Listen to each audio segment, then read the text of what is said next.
significant holdouts from a star receiver. Really noisy teams, and couldn't you argue this morning Dallas, Cincinnati, and San Francisco have been the three biggest disappointments in the league? Now, you could say, what about the Jets? But that was just basically Aaron going to Egypt. I didn't think it was that noisy.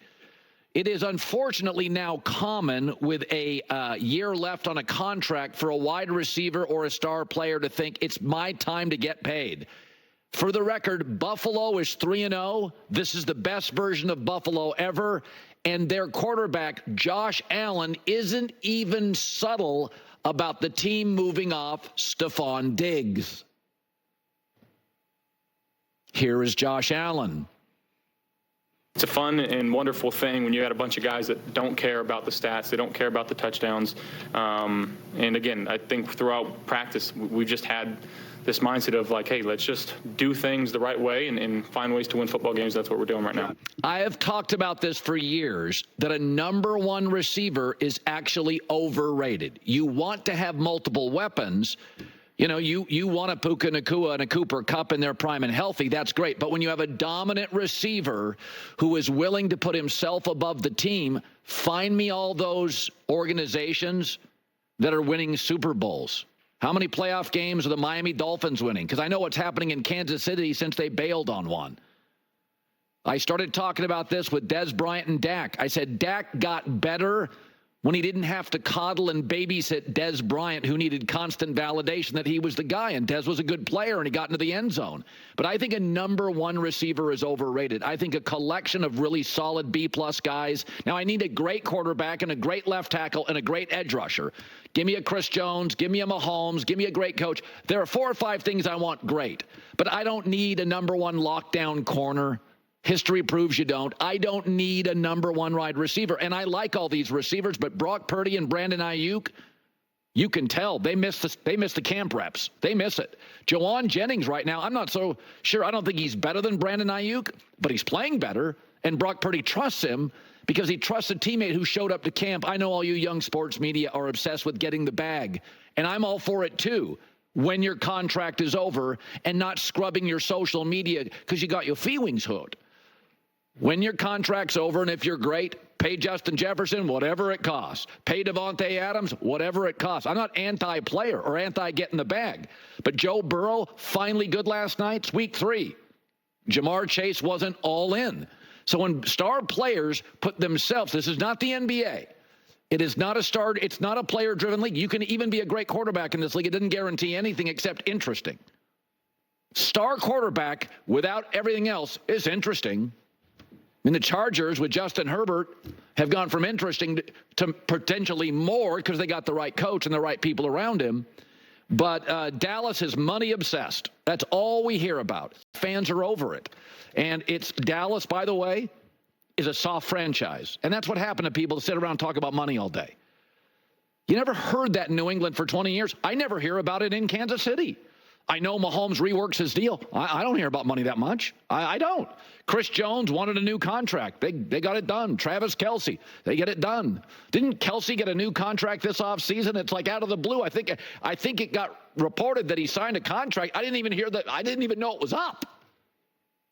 But this constant need to scrub your social media, get paid early, the 3 noisiest franchises, Cincinnati's making noise, Dallas making noise, San Francisco. I'm not anti-player.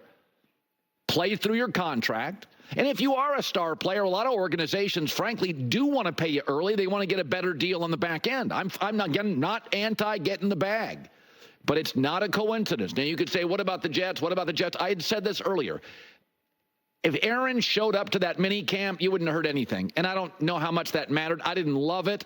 But he went to Egypt, did his thing. That's Aaron, single, rich. He's going to do his thing. That's okay. He'd been to some of the practice, didn't go to a couple of the practices. That didn't feel like San Francisco.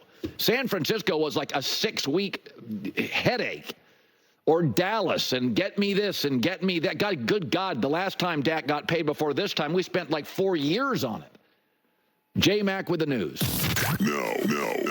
Turn on the news. This is the Herd Line News. Boy, Cowherd, you are fired up here I on am. Tuesday. Good night's sleep, ready to roll. Yeah. Woo.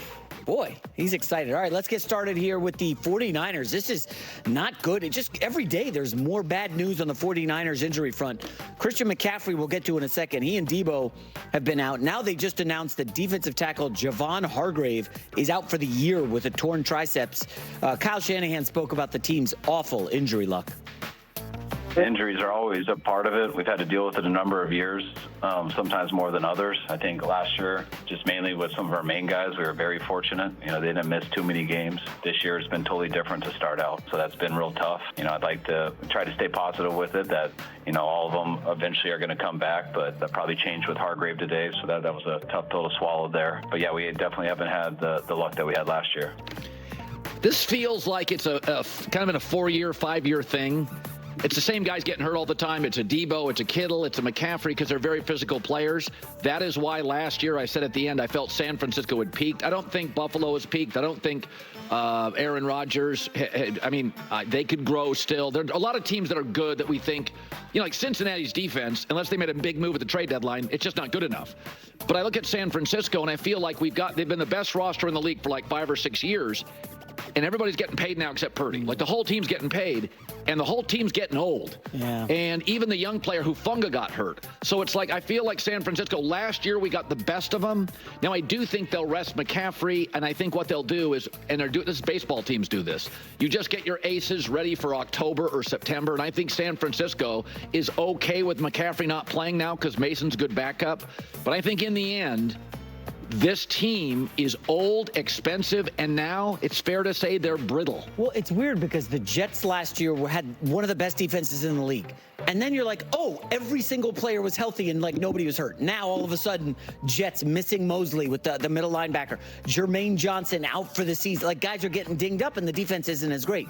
The 49ers is real bleak, Colin. I mean, you don't want to go too overboard, but when you hear Christian McCaffrey flew to Germany over the weekend to see a specialist about his Achilles tendonitis, I don't think C-Mac's coming back anytime soon.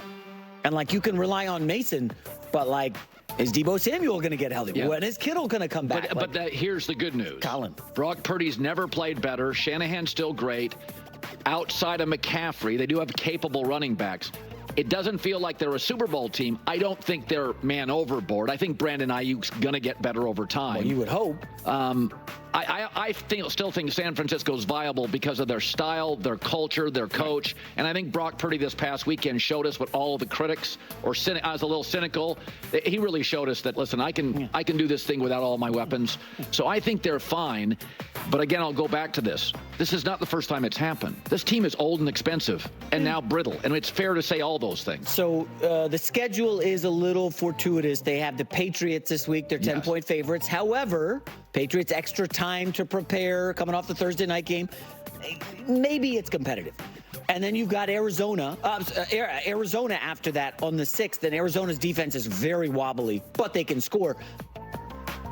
There's just not a lot of room for error, Colin. And you start to look after that, Seattle, Kansas City, Dallas. Well, their division. They better get their guys back. They just lost to the Rams. There are those, and I'm starting to believe this, that Seattle is one of the more underrated teams in the league, and Kansas City will not let them run the football.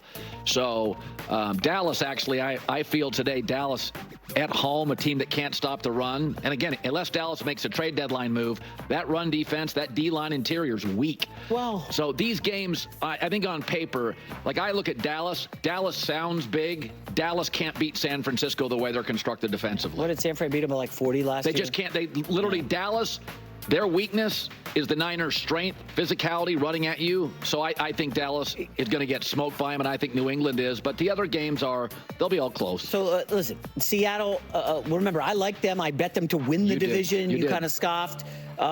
They were our lock of the week. It is a week-to-week league. We need to remember that. Sometimes it's easy to forget. Seattle has beaten nobody. I know. Like, they've played awful quarterbacks. That's and why they faced Detroit this week. Yeah, I know. In a lot of people are like, ooh, Seattle.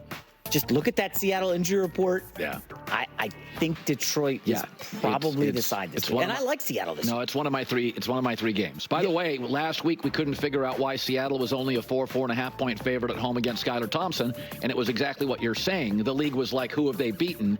I do think Seattle's the kind of team that's a year away, probably needs to upgrade at quarterback, though Geno could get you to the playoffs. But in the end, if you watch Detroit, Arizona, it was a corner TV game, but I watched it. Detroit finally figured out what they should be, which is running 35 times between two great backs. If Detroit stays on that and stops getting cute and clever, Detroit should beat Seattle by a touchdown. Yeah, that's going to be a good game. Next up is let's go to the Jets. 2-1, only barely behind Buffalo in the AFC East. Jets had the big win over the Patriots. Aaron Rodgers looked fantastic. I mean, you can't say enough great stuff about Aaron Rodgers. Well, center Joe Tipman says Rodgers' play has everyone feeling very confident. Just to be able to see him bring in that confidence.